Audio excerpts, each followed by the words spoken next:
Hello বন্ধুরা, নমস্কার। আমি চলে এসেছি আবার তোমাদের সাথে একটা নতুন ভিডিওতে আলোচনা করতে। অ্যাকচুয়ালি কালকে মনটা এত খারাপ ছিল ইন্ডিয়া ম্যাচটা হারার পর থেকে যে মানে নতুন তোমাদের সাথে কি আলোচনা করবো বুঝতে পারছি না। তো যাই হোক, সেটা নিয়ে আজ কথা বলবো যে ইন্ডিয়া প্রত্যেকবার এটা কি করে হচ্ছে। আজকে গত 3টে সিরিজ ধরে ইন্ডিয়া লাগাতার 2টো ওয়ানডে সিরিজ হেরেছে, আর নিউজিল্যান্ডের সাথে ভারতের হয় কি আমি তো সেটাই বুঝতে পারি না। 12 বছর পর কোনো সেনা কান্ট্রি এসে প্রথম ভারতকে এসে টেস্ট সিরিজ হারিয়ে দিয়ে গেল। শুধু তাই নয়, ও একেবারে 3-0 হারিয়ে দিয়ে গেল, যেটা কোনো কান্ট্রি আজ অব্দি ভারতকে করতে পারেনি। সেটা নিউজিল্যান্ড এসে করে দেখিয়ে গেল। আবার সেই নিউজিল্যান্ডই আজ 16 বছর পর ভারতকে কোনো ওয়ানডে সিরিজ হারতে হলো ঘরের মাঠে। সেটাও আবার সেই নিউজিল্যান্ডের সঙ্গে, এবং সেটা 2-1, যেটা নিউজিল্যান্ডের সব থেকে খুবই কমা টিম। নিউজিল্যান্ডে ভালো কোনো প্লেয়ার ছিল না, না কেন উইলিয়ামসন ছিল, না ওখানে স্ট্যান্টন ছিল, ভালো ভালো প্লেয়ার কেউ ছিল না। 8খানা নতুন প্লেয়ার ছিল যারা ডেবু প্রথম ম্যাচ খেলছে তাদের জীবনে।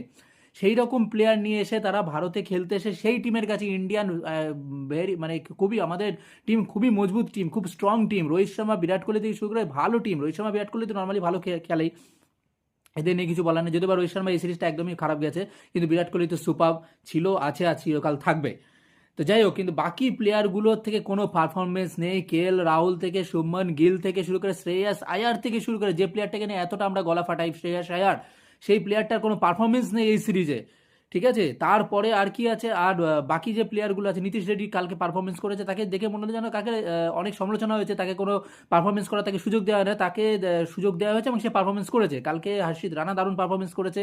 তার পেছনে যে ইন্ডিয়া যে তাকে অলরাউন্ডার বানাতে যাচ্ছে সে সেটা প্রমাণ করেছে। সে কালকে কালকে পারফরমেন্স তার ভালো, বাট ইন্ডিয়ান বোলিং একেবারে মানে বলার মতো কিছু নেই। কুলদীপ যাদব আর রবীন্দ্র জাডেজার কোনো পারফরমেন্স নেই। রবীন্দ্র জাডেজার 2020 পর থেকে একটা 50 নেই ইন্ডিয়ার মাটিতে।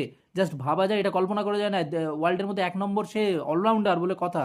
আর এইদিকে নিউজিল্যান্ডের স্পিনার যারা একটা কি দুটো ম্যাচ খেলেছে, তারা এসে ভারতকে পুরোপুরি নাচিয়ে যাচ্ছে, আমাদের টিমকে নাচিয়ে যাচ্ছে। আমাদের ব্যাটসম্যানরা চোখে দেখতে পাচ্ছে না তাদের বল, স্পিনই খেলতে পারছে না। কেন এরম কেন হচ্ছে বারবার? নিউজিল্যান্ডের কাছে কি সমস্যা হয় ভারতে? নিউজিল্যান্ডের কাছে ভারত টেস্ট সিরিজ হারে, নিউজিল্যান্ডের কাছে ভারত ওয়ানডে সিরিজ আছে, নিউজিল্যান্ড ভারতে এসে হারিয়ে দিয়ে যাচ্ছে।